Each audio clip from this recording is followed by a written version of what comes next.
Alô, amigos, alô, turma, um grande abraço. Um abraço a todos vocês ligados aqui no Boletim AV desse domingo, dia 18 de setembro de 2022. Estamos chegando aqui com as notícias do Vasco nesse domingo, depois da ótima vitória da última sexta-feira em cima do Clube Náutico Capibaribe por 4-1. Agora, o jogo é contra o líder, contra o Cruzeiro em Belo Horizonte. Que jogo bom, né? Que jogo gostoso pro Vasco quebrar essa sequência de 7 derrotas. Afinal, é o Vasco. O Vasco precisa jogar como Vasco. E é um jogo emblemático para o técnico Jorginho. O jogo de número 100 dele comandando o Vasco. O segundo treinador com o maior número de comandos, de atuações na frente do time do Vasco nesse século. A gente vai falar muito sobre isso, trazer esses números e também vamos trazer os planos dele, aquilo que pode acontecer para o jogo da próxima quarta-feira, 21h, no Estádio Mineirão, Estádio Magalhães Pinto, em Belo Horizonte. Na abertura desse Boletim AV, quero dar o recado da Mais Ágil para você. A Mais Ágil que faz você antecipar aquele dinheiro do fundo de garantia que está guardadinho lá. Faça uma pesquisa, é rápido, é fácil, você consegue ver se tem esse dinheiro. Tem esse dinheiro? Procure o pessoal da Mais Ágil. Olha, eles conseguem antecipar em menos de 24 horas, dando a solução para você ter aquela grana que você às vezes precisa para pagar uma conta, para antecipar um pagamento também, para ter aí um desconto, ou então para comprar alguma coisa, um investimento, quer comprar um carro, quer dar de entrada no seu apartamento. Olha só que maravilha. Procure a Mais Ágil, eles estão à disposição, você está vendo o telefone, o WhatsApp é direto, atendimento pleno, os caras estão muito por dentro desse assunto e vão ajudar muito você. Mais Ágil patrocina esse Boletim AV. Terminada a 30ª rodada do Campeonato Brasileiro da Série B, o Cruzeiro já está classificado. 65 pontos, incríveis 14 pontos na frente do segundo colocado, o Bahia. Uma grande campanha do Cruzeiro. O Bahia tem 51, o Cruzeiro 65, o Bahia 51 é o segundo colocado. Logo atrás, grudadinho, o Grêmio Porto-Alegrense com 50, que vem de derrota nessa rodada. O Vasco da Gama, que venceu, chegou a 48, formam o G4. Dali para baixo, você está vendo aí a tabela? Tem vários, mas eu vou citar aqueles que, teoricamente, ainda têm alguma chance. O Londrina com 45 pontos, o Sport Clube do Recife com 43, o Ituano com 41, e aí você tem Ponte Preta, CRB, Criciúma com 40, Tombense, enfim, times que têm poucas chances de conseguir o acesso. É uma distância considerável para equipes que não têm regularidade de somar tantos pontos assim em sequência. E, gente, faltam aí 8 jogos para terminar o Campeonato Brasileiro. Se não fez até agora, só se for uma grande zebra de desembestar a somar pontos e a fazer vitórias. A rodada é importante que a gente também possa posicionar jogos que são fundamentais. Na terça-feira, dia 20, um jogo importantíssimo. Grêmio e Sport Clube do Recife. Se o Grêmio não vence o Sport, bota o Sport definitivamente na briga, o Sport vai a 46. É um resultado perigoso. Mas o Grêmio também entra nessa briga aí para não se classificar. Caso o Grêmio vença, vá a 53, dá um ótimo passo e deixa o Sport para trás, que seria o melhor dos resultados, até porque o Vasco vai enfrentar o Sport Clube do Recife. O empate leva o Grêmio a 51, o Sport a 44, a 4 do Vasco ainda é um bom resultado. Depois, Cruzeiro e Vasco na quarta-feira, o duelo direto. Depois temos na sexta-feira um outro compromisso muito importante. O Londrina, que está ali grudado com 45 pontos, pega em casa a Ponte Preta, que também quer sonhar com a briga. Afinal, a Ponte tem 41 e se ganhar, vai até 44. Então tá ali grudadinho. Na verdade, a Ponte Preta tem 40, vai até 43. Quem tem 41 e pode entrar nessa briga aí é o Ituano. O Ituano que joga contra o Brusque, jogando em Itu. É um adversário perigoso e o Vasco pega o Ituano na última rodada lá na cidade de Itu. Então tem muito jogo importante, além de Bahia e Operário, um jogo que pode dar ao Bahia também um respiro. É um campeonato que ainda depende de muitas situações, mas como a gente vem dizendo aqui, depois da vitória da última sexta-feira, o Vasco precisa vencer seus jogos em casa. Vencendo seus compromissos em casa, dificilmente, atingindo os 60 pontos, não vai conseguir o acesso. Mas é claro que tem 4 jogos fora de casa e que precisa ter vergonha e somar. O Vasco vai pregar o Cruzeiro em Belo Horizonte, o Operário em Ponta Grossa, o Sport Clube do Recife em Recife e o Ituano em Itu. Está na hora do Vasco conseguir somar pontos, vencer fora de casa. Depois da vitória da última sexta-feira, teve treino ontem, os jogadores fizeram uma atividade que até já havia sido cantada pelo técnico Jorginho. Ele quer fazer muitos treinos contra o Sub-20, contra o Sub-17, porque já está de olho nesses moleques. Você está vendo fotos aí de jogadores que atuaram ou pouco ou não atuaram contra a equipe do Náutico. E tem jogador do Sub-20, por exemplo, o lateral esquerdo Julião, que está de olho, tem gente de olho nele, tem que ficar de olho mesmo, porque são jogadores que podem ser aproveitados. Jorginho prometeu intensificar essa atividade até a próxima quarta-feira, porque é um jogo importantíssimo, é um jogo decisivo. O Vasco vai enfrentar um Cruzeiro motivado, um Cruzeiro que vem de uma ótima vitória em Maceió por 2-0 em cima do CRB, uma partida muito importante que há uma grande dúvida, poupar ou não poupar, tirar os jogadores que estão pendurados ou não. 4 são jogadores que preocupam na questão dos cartões.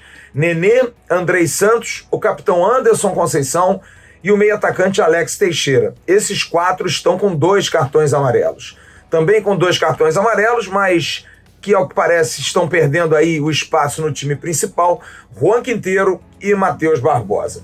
Nenê, eu posso dizer aqui, até porque Jorginho falou isso, no dia da sua apresentação, fez questão de destacar, dificilmente vai para o jogo, porque é um plano dele. Ele deixou claro, é só você voltar lá no papo que ele deu, bom, o Nenê vai para o jogo com o Grêmio, o Náutico, e não deve ir para o jogo do Cruzeiro. Ele fala isso. E acho que pela sequência e também pelo cartão, o Nenê não vai jogar em Belo Horizonte. Mas a gente tem que esperar. O Nenê, que é considerado um jogador fundamental em todos os aspectos. Em campo, melhor jogador em termos de gols, melhor jogador em termos de assistência, maior regularidade. E fora de campo, um líder. Um jogador que, por exemplo, segurou o ímpeto da torcida que queria vaiar alguns jogadores na partida contra o Náutico. O técnico Jorginho falou depois do jogo e fez um depoimento bastante claro de que Nenê é o jogador que ele mais admira, que mais teve talento enquanto Jorginho foi treinador. Porque Jorginho jogou com muita gente boa, mas quando virou treinador, não houve um jogador como o Nenê. Não é isso, Jorginho? Eu fiquei muito feliz pela resposta e agradeço ao Nenê também porque o Nenê é um ídolo, né? Eu falei isso já numa entrevista, me perguntaram sobre um dos melhores jogadores que eu tive a oportunidade de trabalhar, de treinar, enquanto, claro, eu tive na seleção brasileira, mas eu era auxiliar técnico. Como treinador, para mim, o Nenê realmente foi o jogador mais completo, mais impressionante, 41 anos de idade, o que esse cara faz, se deixar, ele fica treinando o tempo todo lá e quer bater falta. Então, agradecer a ele por essa confirmação, aquilo que eu fiz, pedindo à torcida, agradecer à torcida pelo apoio, porque foi fundamental para que pudessem ter realmente assim, para que pudessem ajudar o Edmar a se levantar nesse momento. Mas olha, para esse jogo, Nenê não vai. Valorizar os jovens, essa é a tática principal. Dar aos jovens muita moral e, acima de tudo, como diz Jorginho também nas entrelinhas, não ter medo de errar, coragem. Lá na frente, faça o que tiver que fazer, vai para dentro. Se perder, não tem problema, eu sou o treinador. Para trás não, é o simples, dominou, toca do lado, dá um bicão para frente, sem susto. É o que Jorginho tem passado para os jogadores mais jovens, dando muita moral a todos eles. Por isso, força total para vencer o Cruzeiro. É um time que o Vasco venceu no turno, mas Jorginho acha que a história é diferente. É um jogo completamente diferente daquele que aconteceu. Até porque o protagonista daquela partida não está mais no Vasco, o atacante Getúlio. Quem não jogou naquela partida foi Raniel, cria do Cruzeiro. a quem Jorginho depositou muita confiança. Jorginho trouxe Raniel de titular novamente no jogo com o Grêmio, fez um bom jogo e fez um ótimo jogo contra o Náutico Capibaribe. Fez um gol anulado, para muitos erradamente anulado, e bateu o pênalti com muita categoria. Aliás, uma característica do Raniel, que já havia feito isso na vitória em cima do Criciúma, lá em Criciúma. Ele ganha titularidade, ganha moral, e é um dos pilares desse time que Jorginho vem montando para esse final de Campeonato Brasileiro. Jorginho fala sobre a chance que deu a Raniel, a força que deu ao Ranigol para voltar e ganhar confiança. O Raniel é um artilheiro nato, é um cara, a presença na área dele é muito importante, então acredito muito, eu gosto muito de jogar com uma referência, apesar de ter tirado ele depois e colocando o Egnaldo, porque é um jogador de velocidade, mas eu precisava naquele momento ter um pouquinho mais de posse. O Alex ia fazer isso com certeza muito bem, o próprio Figueiredo, como aconteceu depois, fazendo o 4º gol, mas a tomada de decisão foi deles. Eu deixo muito tranquilo isso para os jogadores tomarem essa decisão. Eles são 2 batedores, eram os 2 que a gente colocou, inclusive na pré-eleição, ali as fotos, e como ele está confiante, e o artilheiro, ele precisa, ele depende, né? O atacante, ele precisa de gol. Então, ele sabia que aquele era o momento de quebrar um pouquinho esse jejum, né, de alguns jogos. Um jogador importantíssimo para a gente, um jogador que consegue, com as bolas aéreas, né, ele tem uma presença muito forte, mas ele consegue fazer um pivô muito bem feito e também finaliza muito bem. Então, jamais vou deixar de acreditar nele. Em alguns momentos, a gente precisa substituir, até mesmo de acordo com como o jogo estava caminhando. A gente precisava de um pouquinho mais de intensidade e a gente procurou tirar. Como a gente entrou com o Figueiredo, que é um excelente jogador na bola parada, a gente não se preocupou com essa situação, porque o Figueiredo basicamente substituiu o Raniel nessa bola parada, naquele quase que o 2º ou 3º homem ali na nossa linha de marcação, na nossa zona que a gente faz na parte defensiva.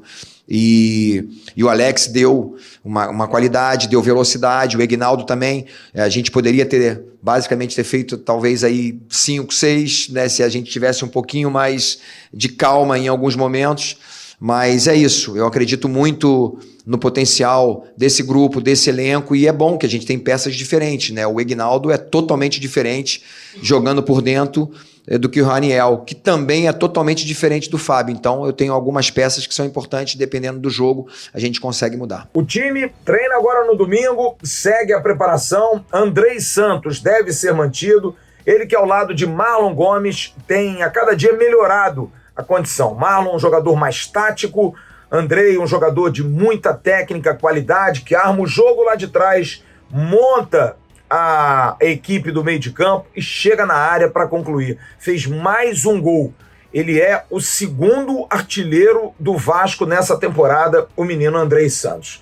E o Jorginho também fala desses 2 garotos, que são motivos de orgulho e de alegria para o treinador Cruz Maltino. São 2 jogadores extremamente importantes, base do Vasco, que tem feito um trabalho maravilhoso, então valorizar naturalmente aqueles que estão lá e que fizeram com que esses jogadores chegassem num nível técnico e tático de entendimento tão grande. São 2 jogadores extremamente inteligentes. Conversar com eles, você não pode... Você tem que chegar com uma base muito boa, porque eles têm uma leitura muito grande daquilo que está acontecendo no jogo. Então, o Andrei, você vê o que acontece no tiro de meta, a personalidade que esse jogador tem, né? Um jogador que é forte defensivamente, mas um jogador extremamente inteligente, de infiltrações no último passe, na bola aérea, né? É um jogador importantíssimo, né? Então o pênalti basicamente ali em cima dele. O Marlon, né, pode jogar como 2º volante também, mas tá fazendo hoje uma extrema, uma ponta, um jogador versátil, um jogador que eu chamei a atenção deles, porque assim que eu cheguei aqui, principalmente no jogo contra o Grêmio, eu fiz um 4-4-2 no losango para que ele entendesse, que o Marlon entendesse que, primeira coisa, ele precisa proteger essa linha de 4. Hoje eles já começaram no 4-2-3-1, porque ele entendeu perfeitamente que ele que faz essa linha de 4. Em alguns momentos, em alguns jogos que eu vi, ele demorava muito a voltar de montar essa linha de 4 e deixava isso para Nenê ou para o próprio Alex. Então, essa responsabilidade desses jogadores com 18 anos de idade, a responsabilidade que eles têm é algo tremendo. Então, com certeza, aí a gente terá em breve 2 jogadores aí a nível de seleção. Quem pode ganhar uma chance com o Nenê de fora é Alex Teixeira, que foi, segundo o Jorginho, aliás, os 3 que saíram, Edmar, Quinteiro e ele, foram muito corretos. Deram total força a quem fosse entrar. O mais importante, na ótica de Jorginho, quando relatou o papo que teve com esses 3, foi a percepção deles que o mais importante é o Vasco da Gama. Alex Teixeira, que foi muito elogiado por quem o substituiu e que, olha, arrebentou na sexta-feira. O menino Eginaldo. A responsabilidade é enorme, né? Assumir a vaga do Alex, um ídolo para mim, e sim para muitos aqui. Os meus companheiros sempre me ajudaram muito, passando confiança, sempre me ajudando a fazer aquilo que eu sei fazer, que é driblar, chutar, fazer gols.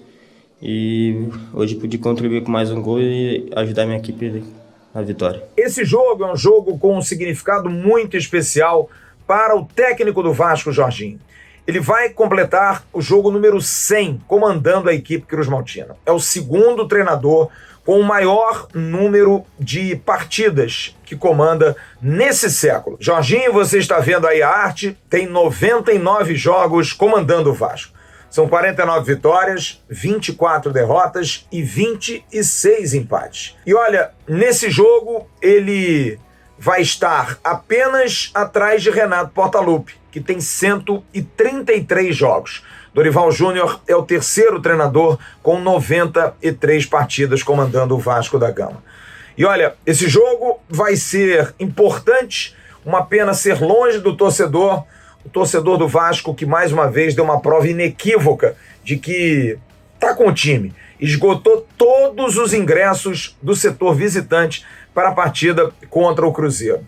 Jorginho sabe que o torcedor é fundamental e é para ele que ele trabalha. E é para ele que ele faz o esforço que está fazendo, porque quer voltar a ver o torcedor do Vasco feliz. Jorginho comenta do 12º jogador do time. Mesmo que no Mineirão a energia é muito positiva, mas ele também sabe que a cobrança no Vasco é forte. Por isso que o torcedor, quando pega no pé, pega pelo bem.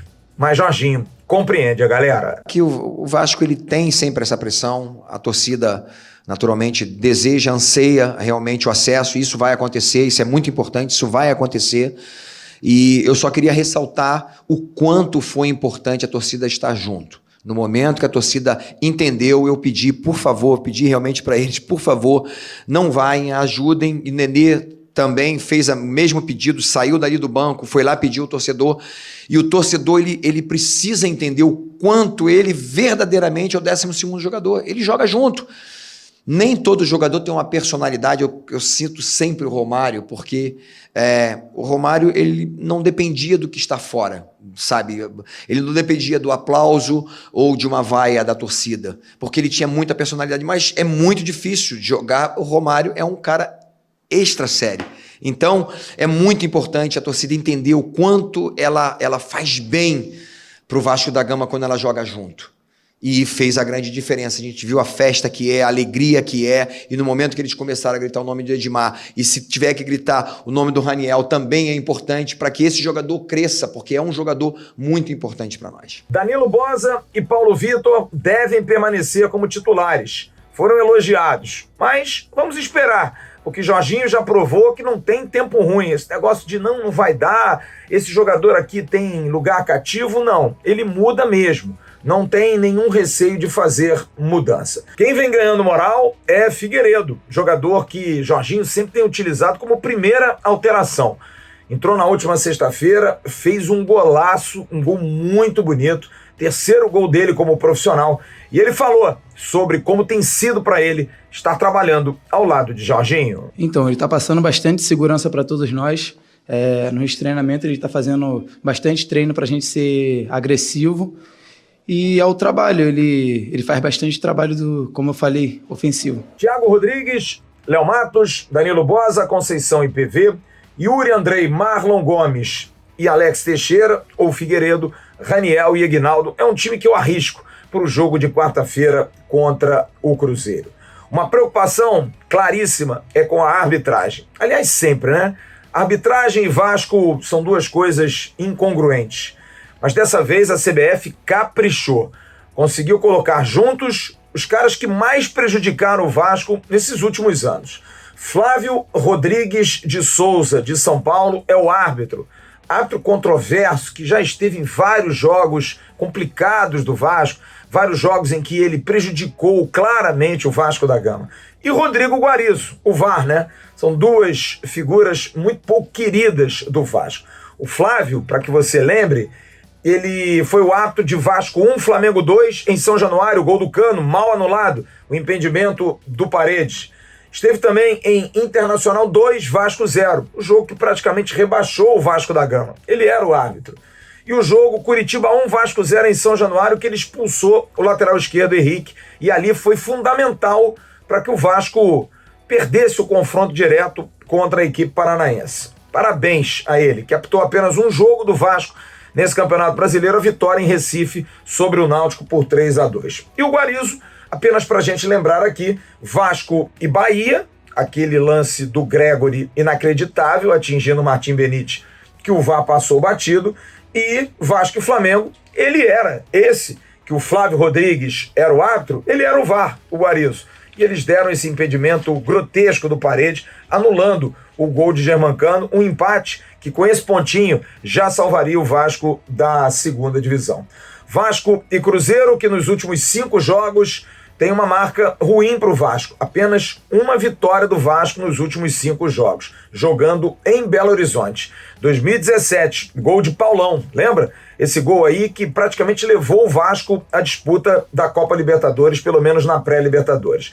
Dos 5 jogos, uma vitória do Vasco essa, 2 empates e 2 vitórias do Cruzeiro. Para a gente encerrar esse Boletim AV, algumas informações, vou mandar também uns abraços aqui, não é a hora do abraço, mas faço questão de abraçar. Ontem o presidente do Conselho Deliberativo do Vasco, Carlos Fonseca, cobrou uma posição da diretoria administrativa sobre o caso Alexandre Pássaro. Você está vendo aí o protocolo que ele levou até a secretaria do clube, fazendo vários questionamentos à diretoria administrativa, porque o que disse Alexandre Pássaro, classificado pelo Carlos Fonseca, foi muito sério. Ele deveria, inclusive, segundo o Carlos Fonseca, o Vasco, convocar Alexandre Pássaro para esclarecer, para tomar algum tipo de depoimento, dizer quem é que tomava empréstimo, quem é que cobrava 16%, qual era o conselheiro, porque realmente não pegou bem.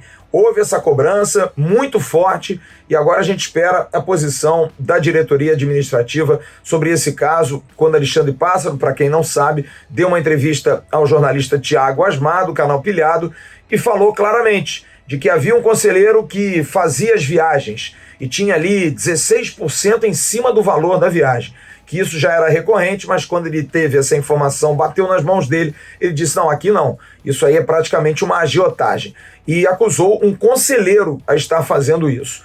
Enfim, é algo muito sério que ele coloca, joga no ar e precisa provar, e o clube precisa esclarecer. Tinha realmente essa empresa? Não tinha? Quem ganhava com isso? Quem era o conselheiro? Qual era a condição? Por que não se cortou antes? Todas essas questões foram feitas pelo presidente do Conselho Deliberativo, Carlos Fonseca. Tem reunião na próxima terça-feira para definir questão de área administrativa e fiscal da SAF e também a questão da mudança do regimento interno, que pode também dar a Carlos Fonseca o poder, caso o regimento interno seja alterado, dele pedir a abertura de até de uma CPI, de uma comissão parlamentar de inquérito, fazer algo dentro do clube, uma averiguação mais direta, dependendo desse resultado da terça-feira. Mas vem muita coisa por aí. Vasco e Fluminense jogaram pelo Sub-15 e o Sub-17 nesse final de semana e olha, o Vasco amargou 2 derrotas, perdendo no Sub-15 e também perdendo no Sub-17. O Fluminense venceu no Sub-15 por 2-0 e no Sub-17 venceu por 1-0. Antes de concluir, eu quero mandar 4 abraços muito carinhosos para o Nicolas da Bet7K, com quem tive a oportunidade de encontrar na última sexta-feira. Grande abraço. Ao João Toches, figura querida, grande vascaíno, que eu tive a oportunidade de reencontrar depois de anos. O cara levava o carro do Bismarck, quando o Bismarck jogava, e eu reencontrei. Grande abraço, João. Um abraço ao querido Toninho Francisco, muito carinhoso, veio aqui na minha casa, trouxe algumas guloseimas, algumas coisas legais ali de Muriaé, ali da região. Muito obrigado, Toninho, pelo carinho, um abraço da sua família. E a Kelly Salles, que segundo o Luiz Amadeu, tá sempre ligada na gente. Eu ouvi seu áudio, Kelly. Beijo pra você, saúde, muito obrigado pelo carinho, pela atenção. Desculpe qualquer coisa. Às vezes a gente é meio doido, fala umas coisas que não deveria, ainda mais com mulheres, mas de qualquer maneira, Kelly, um beijo pra você, muito respeito pelo seu carinho por nós e também muito obrigado pela sua audiência. E a gente termina com o técnico Jorginho, o técnico do Vasco. Olha, Jorginho ficou emocionado depois do jogo. Voltou depois da terceira passagem, na verdade da segunda passagem, em 2018, que foi curta, foi a terceira passagem, a estreia dele em São Januário. E olha, ele é muito otimista e diz claramente, essa mensagem é legal para a gente encerrar o Boletim AV. O Vasco sobe. Quem fala isso é um feliz Jorginho. Com Jorginho, a gente encerra o Boletim AV desse domingo. Grande abraço a todos vocês. Amanhã de manhã tem um Acorda Vascaíno no canal AV+. E também a gente tem a nossa live tradicional. Amanhã a gente vai fazer a nossa live remotamente. Os estúdios Roberto Dinamite ainda em reforma para as lives de segunda-feira. A gente está gravando o AVCast, mas para fazer o vivo é mais complicado. Mas já vai estar bem. Aliás, Rodrigo, um grande abraço. Rodrigão da WRV, a sua esposa. Parabéns. Amanhã faço questão de abraçá-la também na nossa live tradicional. Fiquem bem. Um ótimo domingo a todos. Fiquem com o otimista. O Vasco sobe, diz o técnico Jorginho. E nós também. O Vasco sobe. Tchau, turma. Beijo no coração do Dinamite, um cara sensacional. Bob é realmente um grande ídolo, né, aqui. Um abração para ele. Sei que ele está passando por um momento difícil, mas já está, graças a Deus, no processo de recuperação. Bem, eu não preciso ficar, né, puxando o saco de ninguém. Mas a realidade, cara, é que eu estou muito feliz de estar aqui, sinceramente. Muito feliz, realmente, de retornar. Espero muito, muito que as coisas deem certo. Vou trabalhar demais para que isso dê certo. Porque a torcida do Vasco é algo apaixonante. A torcida do Vasco realmente, assim, como você falou, tem sido um diferencial nos jogos em casa. Em alguns momentos na partida a gente não se encontrava, mas eles apoiando o tempo todo, a gente conseguiu, assim, superar em alguns momentos as nossas deficiências de organização ou na parte técnica, porque a torcida jogava junto. Foi fundamental, naturalmente, os 2 gols rápidos ali no primeiro tempo e que nos fez com que a torcida jogasse junto. Mas é isso, torcedor, vocês são demais, vocês realmente, assim, a gente quer demais, assim, dar esse grande presente para vocês, a volta à Série A. Vamos dar tudo, vamos amar o que a gente faz, vamos trabalhar de todo o coração. Pode ter certeza que eu falei, parabéns, professor. Não é parabéns para mim, não, é para todos nós aqui que estamos juntos, é o massagista, é o roupeiro, é a galera do staff, é a galera que fica junto com o Bebeto, na parte de análise de desempenho, que traz todas as informações, então está todo mundo ganhando junto. Então, a gente precisa, o Vasco não pode permanecer onde está. O Vasco vai subir e vai voltar realmente a ser um grande poder, principalmente com a possibilidade que nós temos da SAF 777, que está aí com a gente, vai dar uma condição muito melhor para o próximo ano. Eu tenho certeza que a gente, assim, tem grandes possibilidades de ter. Primeiro vamos fazer com os pés no chão, primeiro alcançar o nosso objetivo aqui, mas se Deus quiser termos aí um ano de 2023 maravilhoso.